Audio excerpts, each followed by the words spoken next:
tunamshukuru Rais kwa kufungua mipaka au kufungua milango kwa ajili ya uwekezaji kwenye maeneo mbalimbali, hasa kwenye hii sekta ya madini, na sisi tumekuwa tukipata nafasi ya kushiriki kwenye makongamano mbalimbali ya kimataifa ambayo Mheshimiwa Rais amekuwa akitembelea nchi mbalimbali, na kwenye makongamano haya tumefanikisha kuweza kujiunganisha au kuungana na makampuni mbalimbali ya kimataifa yanayotoa huduma kwenye sekta ya madini. Kwa hivyo imekuwa ni fursa njema ambayo rais wetu ametufungulia pamoja na uongozi wake. Kwa kweli tunachukua nafasi hii kumshukuru Mheshimiwa Rais Samia Suluhu Hassan daktari kwa kazi hiyo, lakini vile vile tunapenda kuchukua nafasi hii kutoa pongezi na kutoa shukrani zetu kwa waziri wa madini ndugu yetu Anthony Mavunde, ambaye yeye amekuwa mstari wa mbele katika kusimamia ushirikishwaji wa Watanzania au local suppliers kwenye sekta ya madini. Wakati mwingine kwenye uongozi, ndugu zangu, huwa inahitaji juhudi binafsi kwenye baadhi ya mambo ambayo yanakuwa na taratibu zake.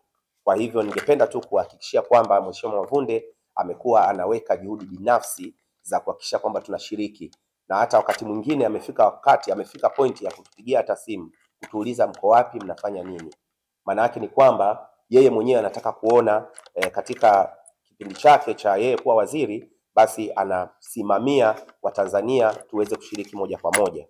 Tunafahamu kwamba kuna changamoto nyingi sana zinazojitokeza kwenye ushiriki wa local suppliers kwenye sekta hii, kwa sababu sekta hii ni sekta tunasema ni technical, yani vitu vingi ni vya kitaalamu sana, na vitu vingi vinavyofanyika au huduma nyingi za kwenye sekta ya madini ni huduma zinazohitaji pia uwezo wa kiuchumi, yani zinahitaji mtaji mkubwa.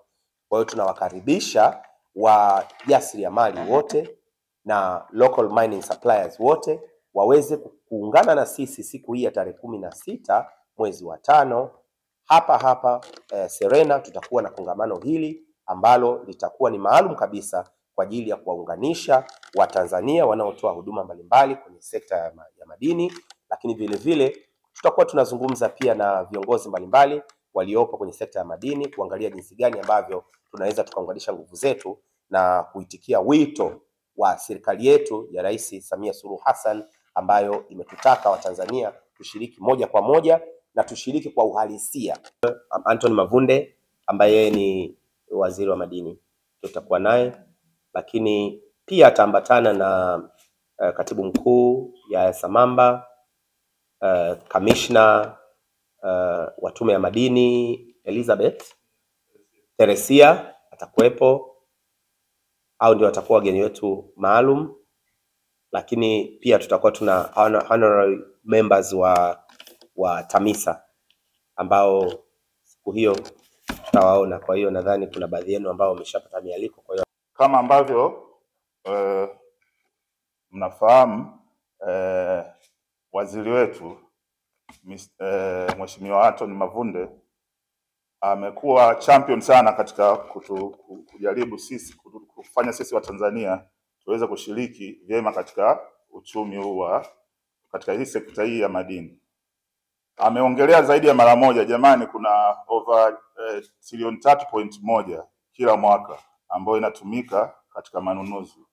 Sasa sisi kama TAMISA, kama sauti ya suppliers wengine wote ambao ni local, tunajaribu kuona hiyo trilioni 3 inaenda wapi.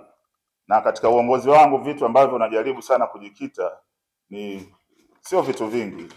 Mimi sio mtu sana wa maneno, zaidi ya action, lakini kitu ambacho katika uongozi wangu nataka nikumbukwe ni kuhakikisha kwamba tunaiona hiyo trilioni 3.1 at least katika miaka miwili, at least 20% au 30% tuione kwa Watanzania. Ili kuwa mwanafamilia bora wa Global TV, usisahau kusubscribe, like, kushare na kucomment. Baada ya kusubscribe, bonyeza alama ya kengele ili kupata taarifa kwa kila video inayopanda Global TV Online.